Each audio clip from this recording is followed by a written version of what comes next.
Welcome to Phil's Virtual Sewing Club. My name's Cindy. And I'm Diane. And today we're going to show you it's not too late to sew some of those gifts for those on your Christmas lists. Some quick gifts we're going to address today is microwave and refrigerator door handle covers. We're going to do some key fobs. Those are really quick and fun. We're going to create a Linden sweatshirt, only we're using t-shirt knit versus sweatshirt knit. And then we're going to wrap our gifts with using personalized wired ribbon that you're going to create with your serger. Diane, do you want to showcase what you're going to show? I sure will. First things first, we're going to create some bowl covers. You know, Betty bowl bonnets, they're called. And then we're going to finish up by making a sleeping bag for one of our stuffed animals, possibly a Barbie doll or any size Barbie doll or doll that you have or want to give to your grandchildren. So let's get started. Hi, in this next video I'm going to show you one of the quick gifts which really is attractive for the holidays. These little handle covers for your refrigerator. Hi, now we're at the sewing machine, and the way we're going to create these refrigerator handle covers is the first step is we're going to cut it out. We're going to measure our handle. You're going to measure the circumference of the handle and then add 1.5 inches. For the length of the handle, you're going to use, the measurement that you'd like on the handle covered plus 1/2 inch because we're going to use 1/4 inch seam allowances. The next step is to, after cutting them out, refuse the back of the fabric piece with Fuse and Fleece from OESD, and that stuff does a wonderful job. It's not too heavy, but it gives it nice stability. Then the next step, these are very easy. What we're going to do is we're going to put right sides together, and we're going to stitch around all sides, leaving an opening about 2 to 3 inches so we can turn it. And today I'm using the Baby Lock Jubilant. This is a really nice machine. It has about 80 stitches, and it has an optional extension table, and it's just really a nice little handy compact machine. I bought this for all my classes I'm going to be taking after COVID, and also I have a camper, so I'd like to take it to my camper and get my sewing on the weekends done there. So I'm going to use just a center needle straight stitch.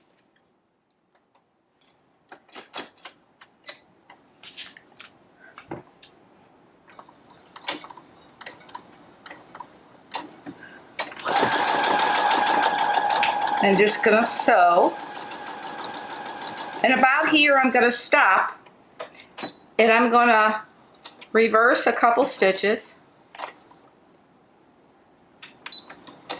and then I'm going to advance my fabric down about 2 to 3 inches. I'm going to lower my pressure foot, and I'll start stitching again, lock stitch it. This also has a reinforcement stitch on this machine, so that'll lock in. And then I'm just going to sew the remaining 3 sides after I've stitched this side.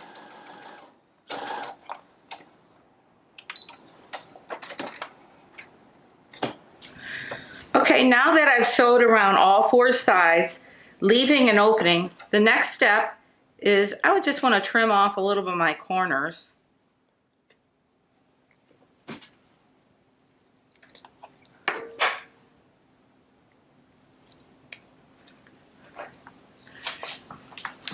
Then I'm just going to simply turn this inside out, or right side out, I should say. And this is really an easy process. I gave these to my daughters and they really enjoyed them. And I'm going to use, I've got a Dritz little point turner, and I'm sure all of you have something that would assist with this. If not, contact Larry or Annette, and I'm sure that they could hook you up with something there. So we're just turning this right side out. And then in the opening, I'm going to insert my point turner. And just push on those sides, just make a nice clean edge.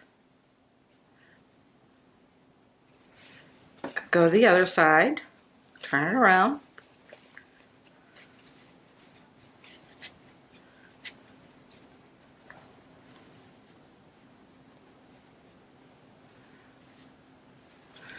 Get this last one, and then what we'll do is we'll press this.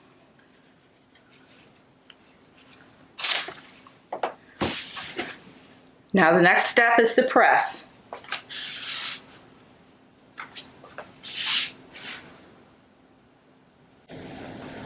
Okay. I don't know if you could see this, but you just straighten it out and press using my cordless Panasonic iron with my wool mat. I just love this wool mat. And the cordless iron makes it so easy. And we'll just keep that opening closed, give it a good press.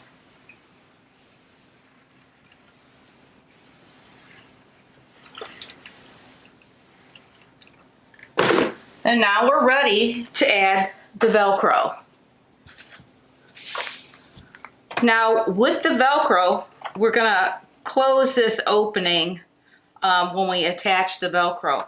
So we're gonna put Velcro on one side. So I'm gonna make sure I'm putting the Velcro on this side where that opening is so I can keep that closed, you know, close that when I add my Velcro. And then I'm gonna add Velcro to the opposite side, the other piece of the Velcro. And then when we're done, we'll be able to close this. So I'm going to go ahead and attach the Velcro.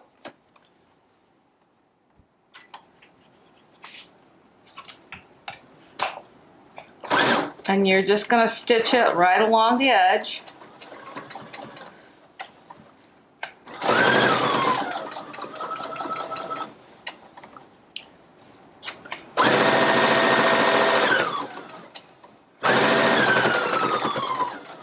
I love this machine. It's such a nice little machine. We're coming up to the point where we're going to have to make sure our opening is tucked in nicely.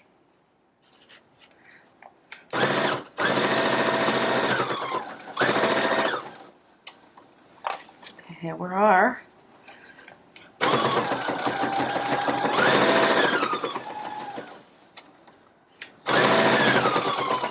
Another way you could also, to reinforce that, you could put some steam-a-seam tape in there and fuse it shut. That would help. I'm a little bit long here, so I'm going to trim that off.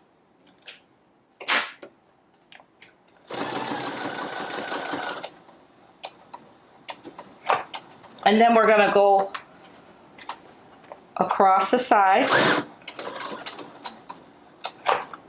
and stitch down the opposite side of this Velcro.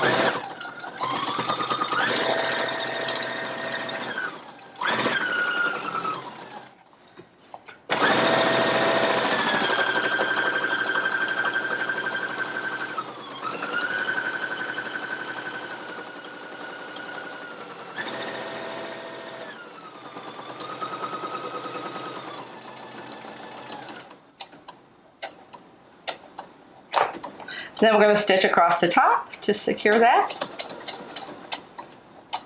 Use our reinforcement stitch. And what that reinforcement stitch does is it locks in place by stitching in the same place. Raise my needle, trim my threads, and then I'm going to go over to the opposite side and stitch the Velcro on the other side, right close to the edge again. We're going to use our reinforcement stitch here. and then stitch right close to the edge.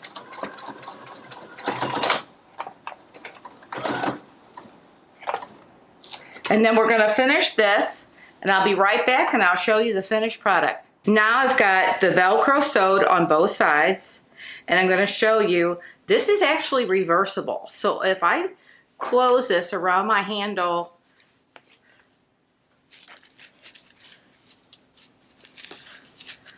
this way, I've got the Christmas.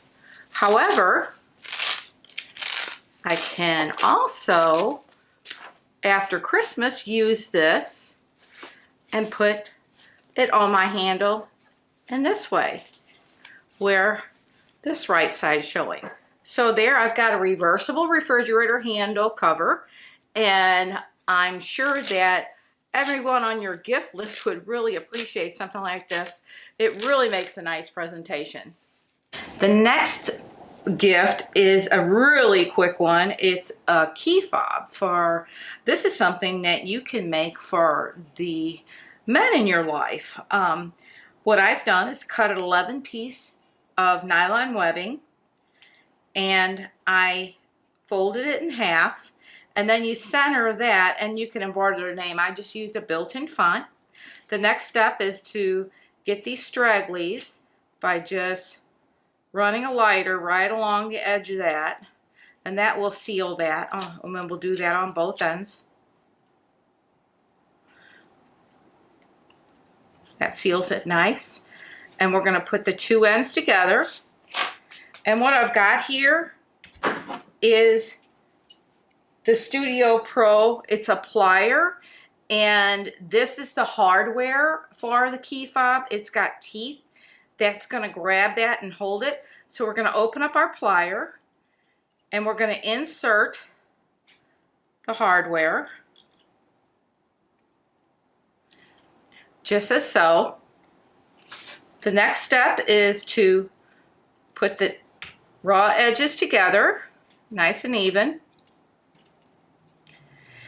Insert that into the key fob, centering them, and just basically press down, and voila, you have a nice key fob. Okay, in this next quick and easy project, what we're going to focus on is using the directions from this particular instruction sheet. It's called Betty's Bowl Bonnets. Okay, I'm going to refer to these directions because when you're creating this, you're going to go back and say, oh, this is what you did. So this is a good little instruction sheet that, of course, is available through Phil Sewing. Okay, so the first thing I did is I went out and I tried to figure out what kind of bowl covers I wanted to make. Okay, so what I did is I researched and I found this particular set right here. This fabric is like for a diaper, believe it or not, and so, but it's water resistant. Okay, so I used this to create one bonnet. Okay, and then the second bonnet, I went out and I found a Starburst candy wrapper. Okay, so what I did with this is I did a quilting stitch, you know, on top of it to hold the layers together. But these are all options that you can utilize. So, but in this video, what I'm going to show you very quick and easy is how I utilize the vinyl fuse. Okay, use the vinyl fuse, and I pressed it onto the back side of your focus fabric. So to do that, you know, have your iron set for a medium setting. And then just press this on. Make sure that the fusible part of the vinyl fuse doesn't touch the iron because we don't want it to gum up the bottom of your iron. So once that's fused on there, okay, then you're going to peel this off. Okay, just like that. Set it aside, and then we're going to grab hold of our bowl. Okay, so what I did here is I found this bowl at Dollar General. Okay, so then the next step is creating the shape. So what I did is I created the shape using this bowl. It's about an 8-inch bowl, but you can use any size bowl you want in this situation as well. But so I created a shape, and when you create this shape, you want it to be 2 inches larger all the way around than the actual bowl is. So what I did is I took a little measuring tool like this and I measured around the bowl 1 inch all the way around the circumference, and then I cut out my shape from this. And I did this onto a piece of stabilizer, if that helps. Then I took my scissors and cut into this, cutting out that shape, you know, with your nice scissors, which is, you know, cuts through both of these layers. And I don't want to move it too much, and so I could have pinned it down, but I didn't want to get holes in the fusible vinyl. Okay, so what I'm doing is cutting around that as such to create that shape. And like I said, you can use any size bowl or container that you want to use and give as a gift for any of your friends, relatives, and so forth. Let's see how easy that is. Okay, this part I'm going to just set it aside. No longer need it. So here I have it. So the back side is where the fusible is. That's the side that's going to be facing down inside the bowl itself. So I want that to be waterproof, and so that's why I'm going to leave it as such. Okay, with the fold over elastic, you know, what you're going to do is you're going to take a piece that's like double the size of the bowl itself. So I've pre-cut a size that's approximately 16 inches in its length, okay?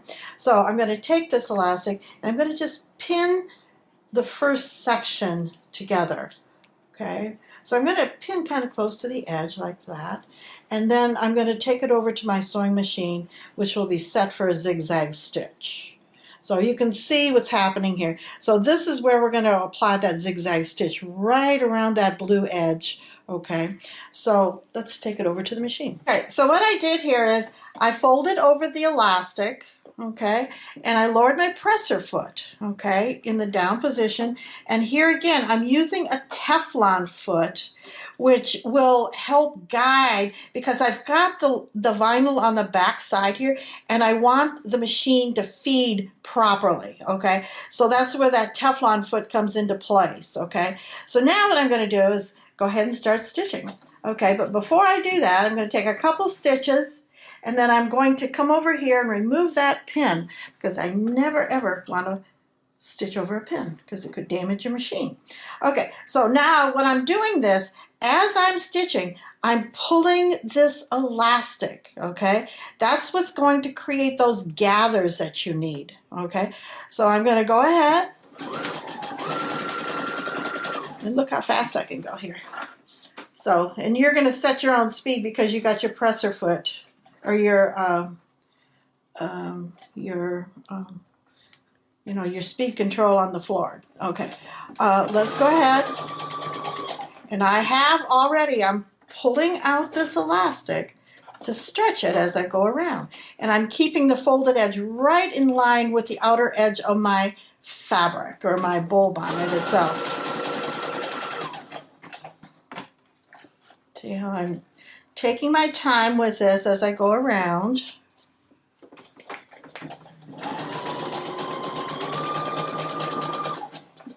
Just working my way around that bowl bonnet, you know, stretching that elastic. And this, you may think I'm struggling here, but I'm trying to make sure I get that elastic pulled pretty tight because I need to make sure it gathers as I go around it. Okay, so here I go. Continue to sew around that. And notice how nice that Teflon foot is working for me, because it makes the fabric feed very smoothly.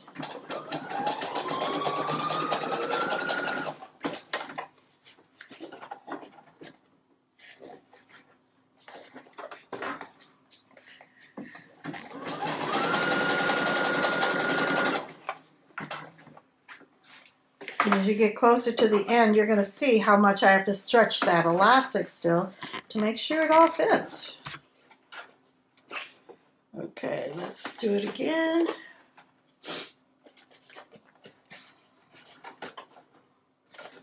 You're trying to stretch that elastic till it's so that it's stretched to its fullest. Okay, we're almost there. Not too much further.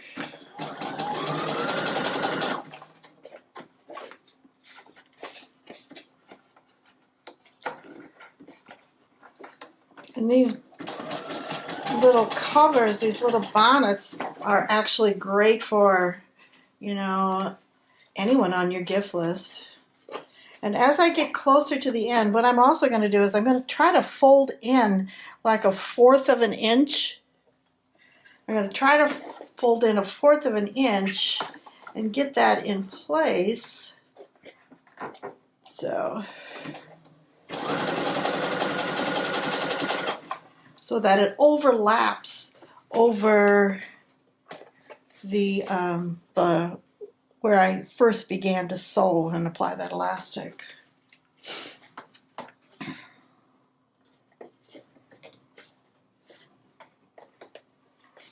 Okay, we're almost there.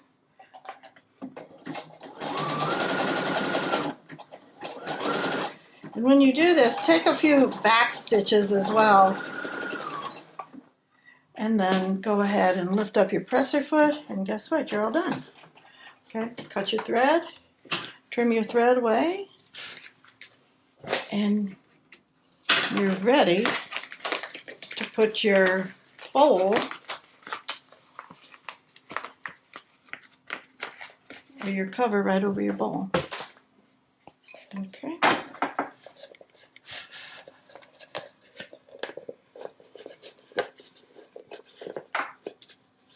There you go. You just made your first bowl bonnet. Now, wasn't that fun? Okay. And like I said, be creative with your fabrics that you utilize. Okay. So use the vinyl, you know, that fuse on vinyl as well. And then of course that fold over elastic is like a real bonus, you know, for making things like this. It makes the job or the task easier. So hopefully you enjoyed this. Hi again.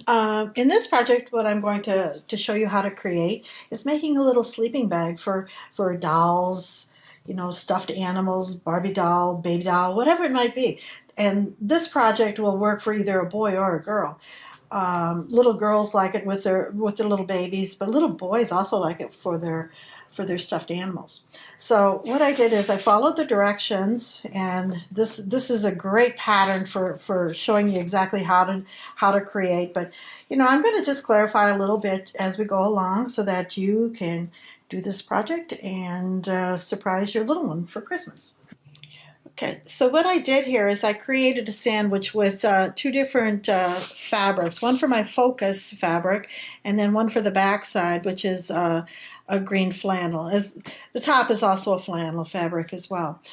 So what I did is I created a sandwich, kind of spray basted them together to hold them in place, and then I took a 1/4 inch seam or stitch all the way around on all 4 sides of this section that I'm working with. Just, it helps holding it in place as well. Okay, so what I'm going to do is go ahead and set up my machine. So I've chosen the stitch number 17, which is a quilting stitch right there, and I changed the settings or the length of the stitch to 3.0 with you know, no other adjustments needed. Okay, so next thing, lower the presser foot and start right on that baseline, that 1/4 inch baseline that I had created. Okay, so we're just going to start sewing, and with this application, this is going to quilt the sandwich together. Okay, and we're going to make several passes as we go along. Now, another thing I wanted to point out is the fact that I use this sewing tape here, and that sewing tape is whimsy tape, and it creates a little bit of a line for me so that I know exactly where my presser foot is going to align. So I want the presser foot aligned right next to that edge of the tape. So I'm going to go ahead and continue on with my sewing. And it makes it prettier if you use a tape like that. And that particular tape was not mentioned per se in the instruction video or in the directions. So that's one of my added features to it. It just helps guide that edge of the needle so that you get that straight stitch. Okay, so I'm going to the opposite side of this square piece. I'm going to slow my machine up a little bit here. Okay, and I want to stop exactly on that 1/4 inch line. A couple more stitches and I'll have it. There we go. Stitch right on that line. Rotate, lift up my presser foot and rotate. Remove the tape out of the way. Okay, and now what I do is press that tape back under there, and I know exactly where that's going to stitch. So one thing I'm going to do is I'm going to pull this tape out of there because that was just a holding place for me, because I'm going to always readjust my tape going the opposite direction across this sandwich square.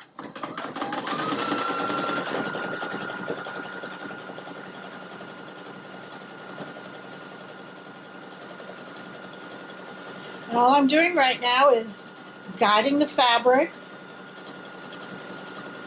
And this whole process will take some time to do, so take your time when you're doing your quilting. And when we get to the opposite side, we'll readjust the positioning of our tape again.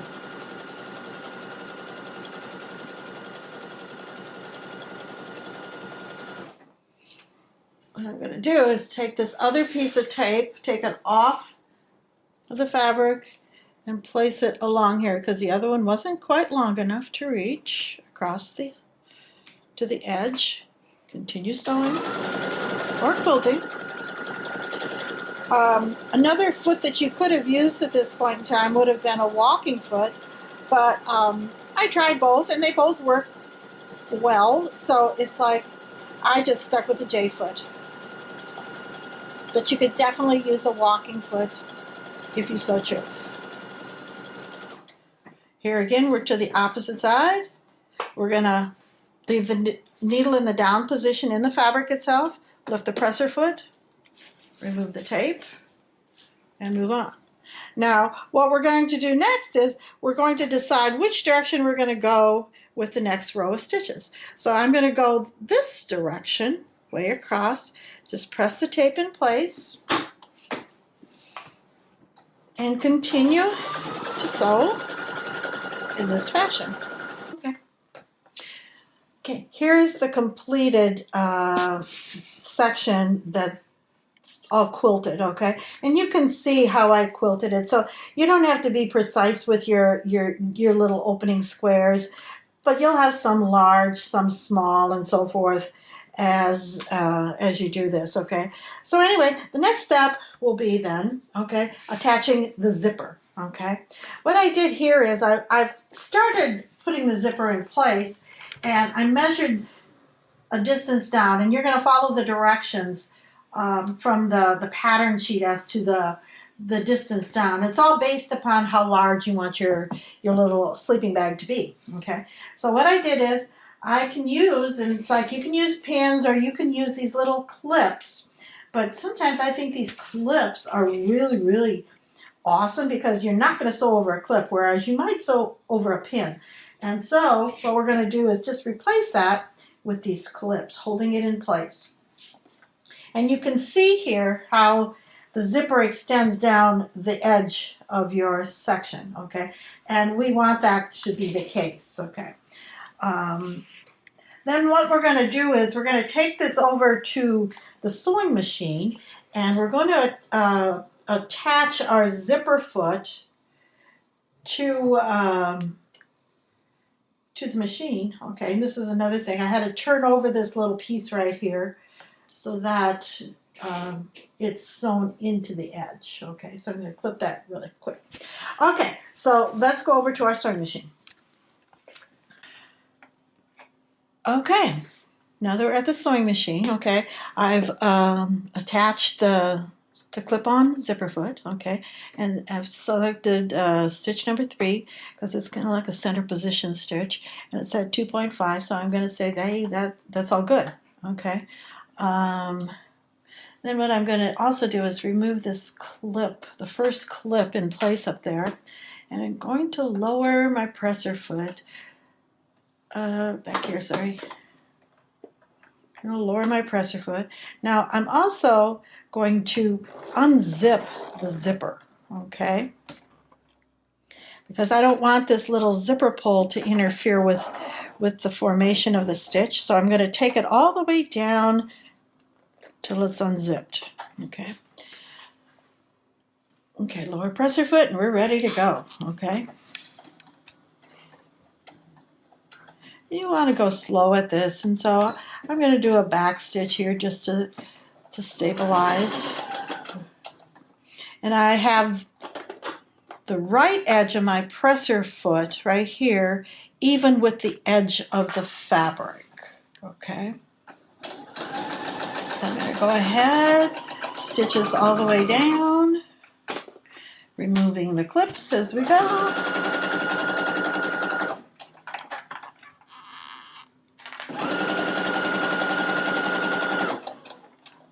A lot of times people are intimidated by zippers, and it's like there's really no need to be intimidated by them because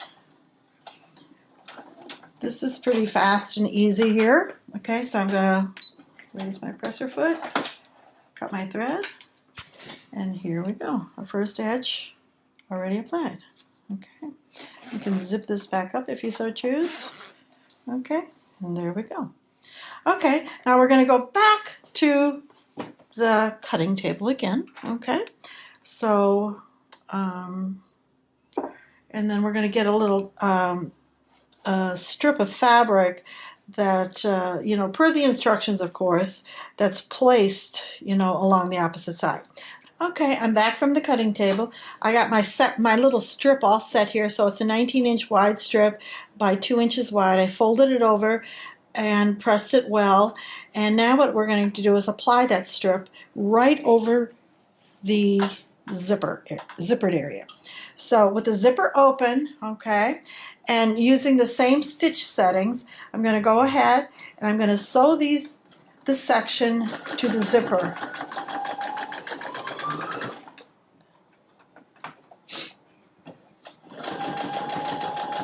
Okay, and I'm still maintaining the zipper foot. I have that you know, attached. So I'm going to go ahead, and as I go along, I'm going to make sure that I leave my presser foot right along the edge as shown here.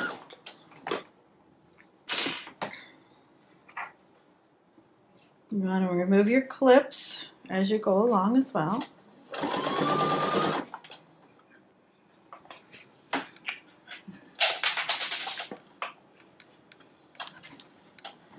Okay, and I want to go all the way down the length.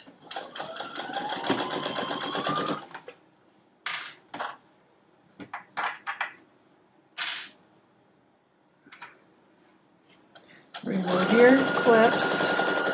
And then continue on, and it's stitching right on top of where the other stitch was applied when we sewed our first side of our zipper.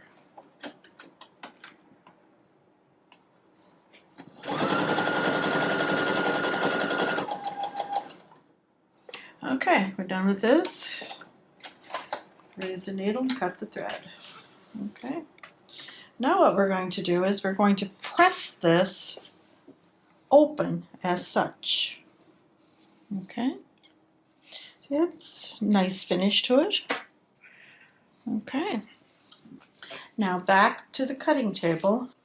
Okay, now that back from the cutting table, what I did at the cutting table was I folded this back over, and then I see how the zipper is kind of sandwiched in between the two fabrics, or those two little pieces, this this little strip that I sewed on, and also the main portion. Okay, so there it is, and so I want to encase that. So I'm going to fold backwards onto the front side of the fabric. Okay, and once it's folded back onto the front side of the fabric like this, I'm going to top stitch both sides along the edge right there.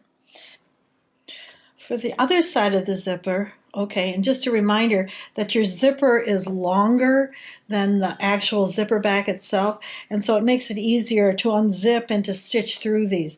So you can open up your zipper pull possibly, and then it'll make it easier. So what I did is I attached the zipper to the opposite side, and you're going to follow the directions, and so they're really good with the directions in there. So what I'm going to do is unzip that zipper at this point in time, okay, because I want to make sure that pull is out of my way. Okay, so go ahead, line up your edge of your zipper foot with the edge of the fabric, and we're going to go ahead and we're going to stitch this section down. And as you stitch, you're going to remove those clips again.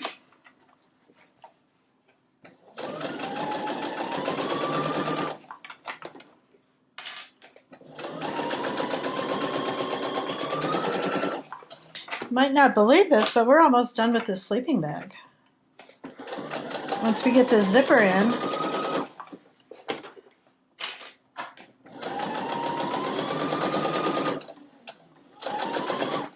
take out that last clip.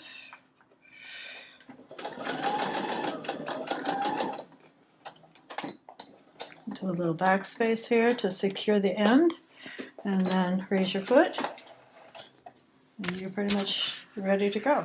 Now the next part, I'm going to have you go ahead and read the instructions for the application. It's how we applied the next strip. So what you're going to do then, it's unzipped, okay, and you're going to apply that strip to, let's see here, to the back side, because it's going to flip over to the front side. So the raw edge is even. You're going to clip it. And we're just getting it ready for sewing at this point by clipping. And then once we're done, then we're going to flip it all. Okay. This is showing the stitched zipper foot. That's that last side on the zipper. So now what we're going to do is go ahead and zip it up. Okay. And now, what you're going to do is you're going to top stitch as we did on the other side. So you're going to press this open, okay, top stitch on this edge and that edge, okay, and then you're going to go ahead and you're going to follow the directions for the topping. So you're going to put a binding along the top edge, and then you're going to sew. Once you determine the center, you're going to press this open, and then you're going to sew across. You're going to sew across the bottom edge to finish it up. And you've got a completed little sleeping bag for your little girl or your little boy. Okay? This is a really neat little pattern. This is the Grain Line Studio Linden sweatshirt, and I really enjoyed making this shirt. It's designed for a sweatshirt, but I used a jersey knit, and it turned out fabulous, very comfortable and not too hot. And it's really designed to be stitched with a serger. You can use a sewing machine, but the serger is best. So if you have a serger, you're in luck. If not, maybe Santa will bring you one for Christmas. So I just wanted to give an overview of how this is put together. This is a raglan sleeve. So I want to show you the instructions. And the first thing you're going to do is find your size. Now, I found this pattern is very true to size. So you take your measurements. There's a bust, waist, and hip measurement. And these are a multi-size pattern piece. So if you see there, if you're bigger in one area than the other, you can use the measurement for your body when cutting this pattern out. And then the next step is to lay it out, and you want to pay attention to the front and the back pieces that are laid on the fold. You've got your raglan sleeve, and then the next thing you want to do is lay out your bands. You've got a hip band, you've got a neck band, and you've got a cuff band. And you can either cut those out of rib knit, or you can use the same knit that you're using on your shirt. This pattern is designed for 1/4 inch seam allowances. So on my serger, the first thing I did is check my seam allowance. So I used my ruler, and to achieve with my 4 thread, the 1/4 inch seam allowance, I'm going to run my fabric right along the inside of that blade. So I'm really not going to be doing anything but maybe shaving off the edges for my shirt.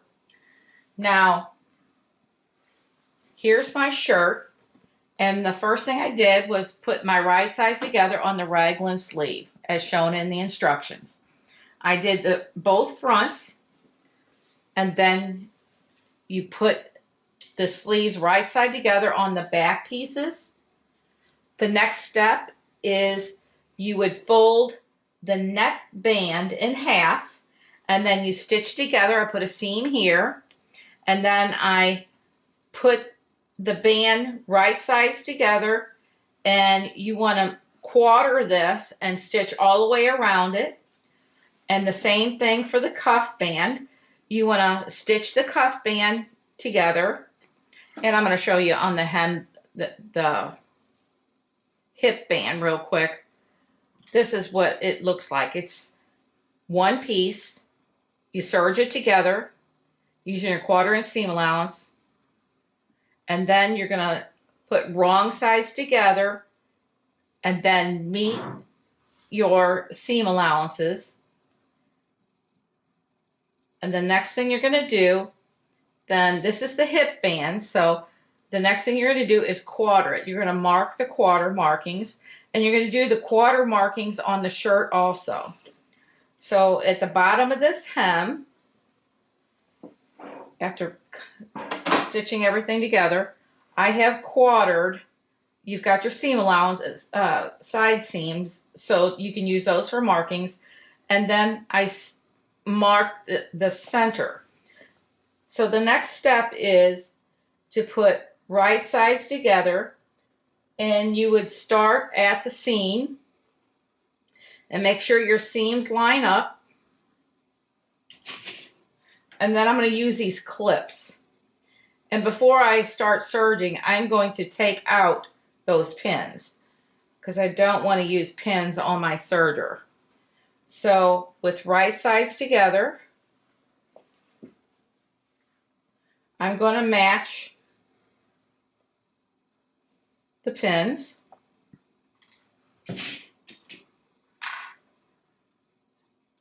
And then use my clips to keep it in place. And I'm going to do that all the way around here, and then I'm going to serge. You're going to be stretching this a little bit, but you're not going to really be stretching it too much. Putting my clamp, and then matching our last spot.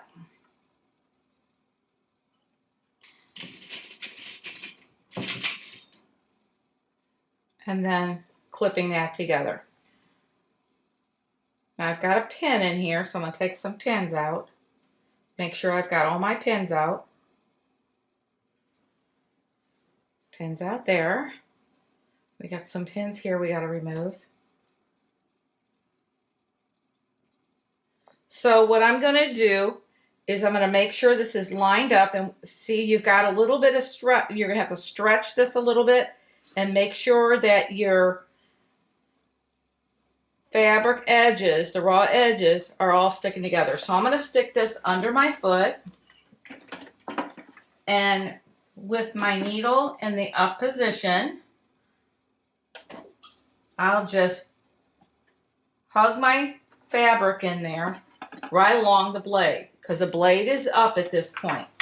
So what I'm going to do is just hold this together as I serge, making sure my raw edges are together. And if you want to use more clips in between there, you can. It might make it easier. I might put one in between here since it's a big stretch. My hips are big. So I'm going to hold that. And I'm going to hug it right along the blade, remove my clip. And I'm just using a 3/4 thread, making sure that these raw edges are stuck together.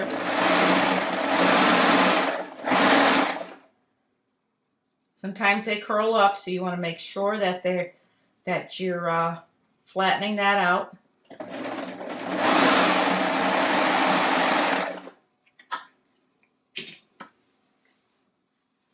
It's curled up a little bit out here.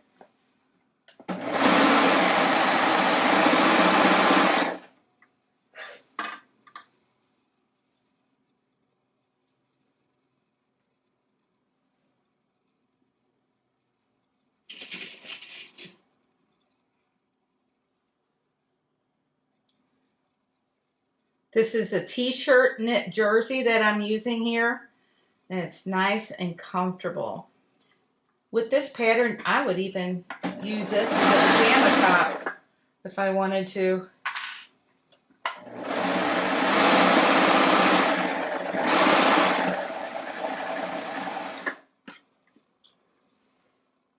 Making sure you're not catching anything underneath there.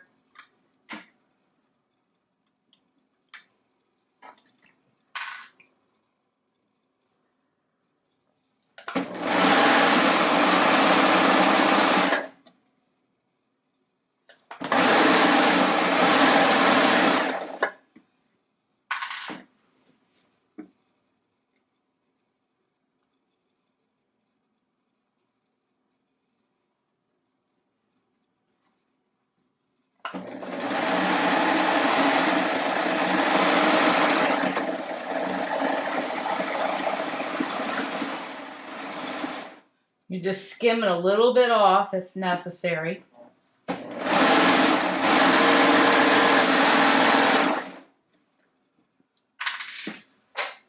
We're coming around to the end of it.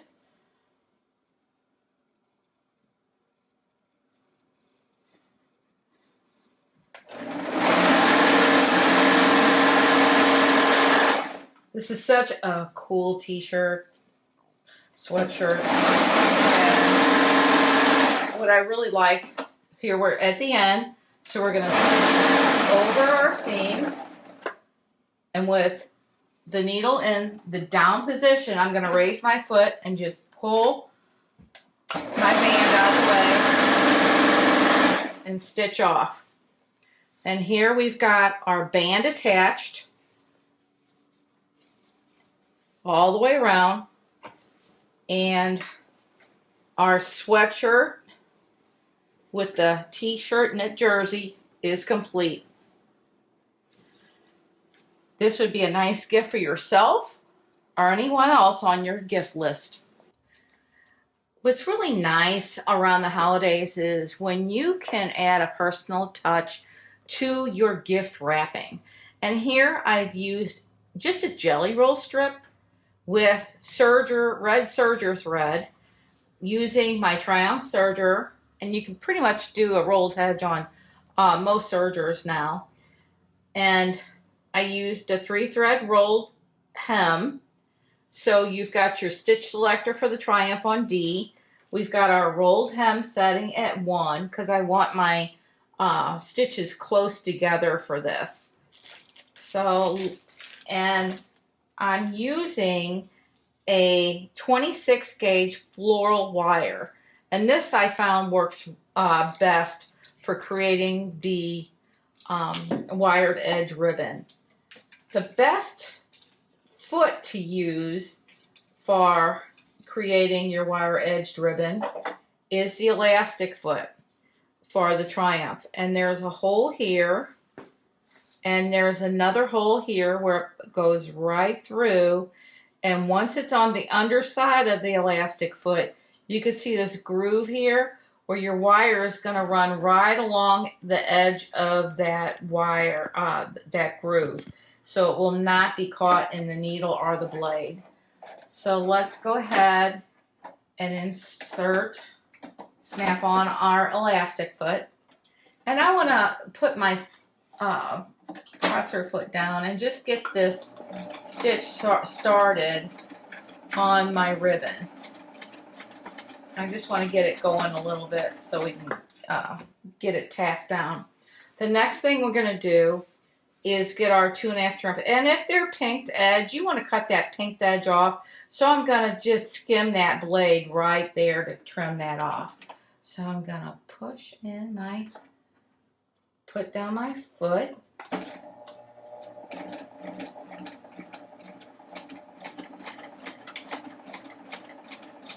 Basically just serge your edge.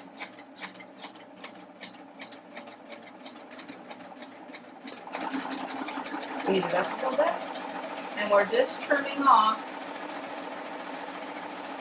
that pinked edge. And if you see, I don't have to do any guiding of that wire. It's just basically serging through there. Speed it up a little bit.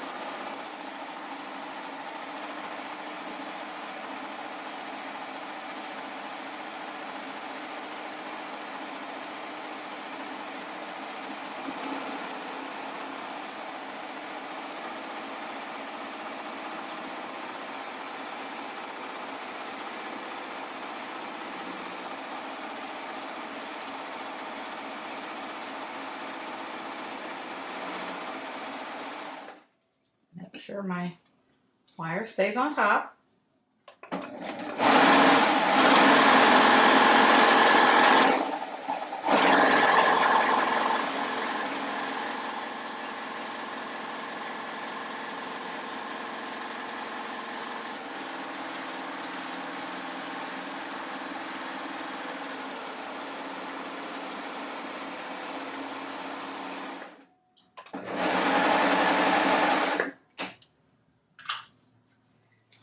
And here we have, I used a woolly nylon Christmas variegated thread here.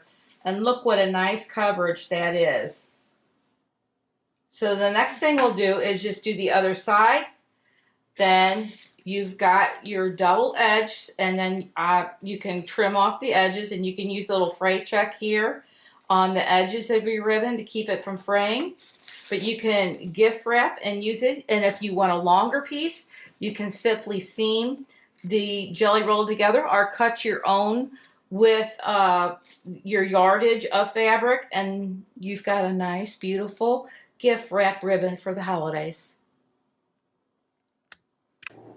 We hope we've inspired you to start sewing for those on your Christmas list. And if you have any questions about any of the products or anything that we've created in the video, please click on the link below. May I also suggest a Phil Sewing Machine gift card, or possibly the 2-year Baby Lock Sew Ed membership for a Christmas present. Both Cindy and I want to wish you all a very Merry Christmas and a Happy New Year. We look forward to seeing you in the new year.